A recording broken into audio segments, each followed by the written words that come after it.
नमस्कार दोस्तों, welcome to my YouTube channel. आज का हमारा डिस्कशन का टॉपिक है पैनक्रियास कैंसर। आज ही मेरे पास एक पेशेंट आए थे जिनकी उम्र तकरीबन 60 साल थी और उनको पिछले 3 हफ्ते से जॉन्डिस था। ये जो जॉन्डिस था, यह दिन ब दिन धीरे-धीरे बढ़ रहा था। इसके साथ-साथ इनको खुजली की प्रॉब्लम हो रही थी और कभी-कभी फ़ीवर भी आ रहा था।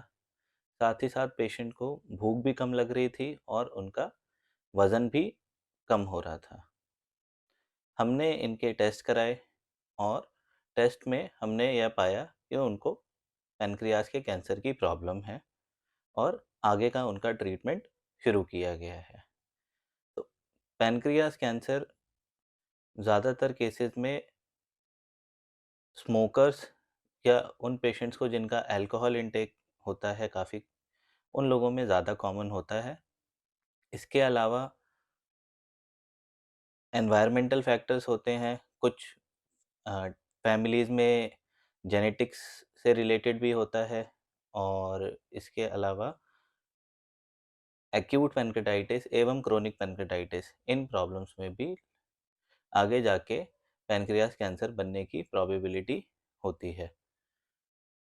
पैनक्रियास कैंसर के क्या सिम्पटम्स होते हैं? तो सबसे ज़्यादा कॉमन सिम्पटम है जॉन्डिस, जो कि एक प्रोग्रेसिव जॉन्डिस होता है, धीरे-धीरे बढ़ता है। इसके अलावा पेट में दर्द होना, भूख कम लगना, वज़न कम होना और कई लोगों को उल्टी और नौज़िया का मन भी होता है बार-बार। इसके अलावा सिग्निफिकेंट वेट लॉस होता है, 8 से 10 किलो तक का वज़न कम हो जाता है। कई लोगों को यूरिन बहुत ज़्यादा पीला आता है और जो स्टूल्स हैं, उनका कलर भी वाइट हो जाता है। तो ये सब इसमें कॉमन सिम्पटम्स हैं। किसी भी पेशेंट को अगर इस तरीके के सिम्पटम्स हैं, तो उनको हमें इवैल्यूएट करना चाहिए। इवैल्यूएशन के लिए सबसे पहले हमें एक अल्ट्रासाउंड कराते हैं। अल्ट्रासाउंड में अगर हमें ऐसा दिखाई देता है कि ये पीलिया की नली जो है, उसमें सूजन है और इसके अलावा पैनक्रियास में गाँठ है, तो हमारा ये शक जाता है कि इसमें पैनक्रियास का कैंसर हो सकता है और उसको कन्फर्म करने के लिए फिर हम सीटी स्कैन और एमआरआई कराते हैं। तो सीटी स्कैन से हमें यह पता चल पाता है कि क्या ये जो गाँठ लग रही है, ये पैनक्रियास का ही कैंसर है। इसके अलावा क्या ये गाँठ जो है वो केवल लोकलाइज़ है, यानी कि ये केवल पैनक्रियास में ही है या आस-पास के ऑर्गन सिस्टम्स में भी इन्वॉल्व कर रही है। इसके अलावा कहीं डिस्टेंट यानी कहीं दूर इसकी कोई इन्वॉल्वमेंट तो नहीं है, आस-पास के ऑर्गन स्ट्रक्चर्स फ्री हैं या नहीं हैं, इन सब चीज़ों को हमें पता करना बहुत ज़रूरी होता है। साथ ही साथ हमें अगर कैंसर है तो उसकी स्टेज का पता करना भी बहुत ज़रूरी होता है कि स्टेज 1 से स्टेज 4 तक में कौन-सी स्टेज लग रही है और उसके बेसिस पे हमें आगे का ट्रीटमेंट का डिसीजन प्लान करना होता है।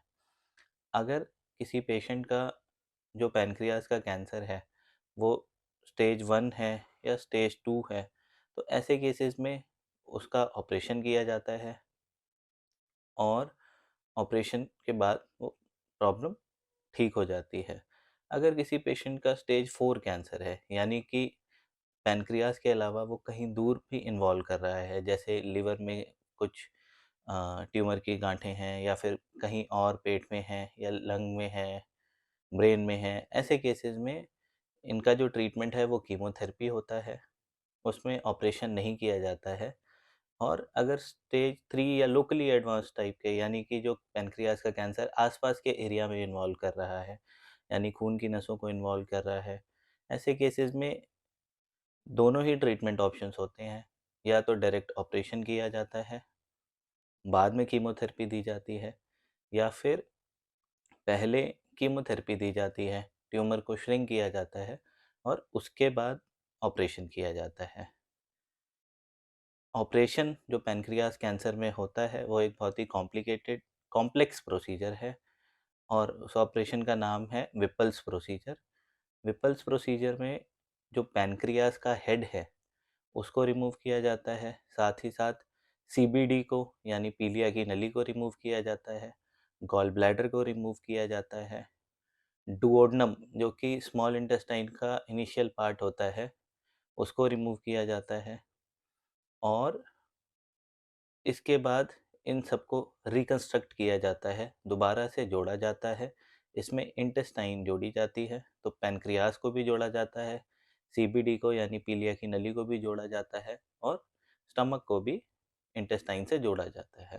तो ये एक कॉम्प्लेक्स प्रोसीजर है और इससे रिकवरी में तकरीबन 1 से 2 हफ्ते का समय लग जाता है और ऑपरेशन के बाद जो बायोप्सी रिपोर्ट आती है, उसके बेसिस पे ये डिसाइड होता है कि क्या पेशेंट को आगे फर्दर ट्रीटमेंट यानी कीमोथेरेपी की या रेडिएशन थेरेपी की ज़रूरत है या नहीं है।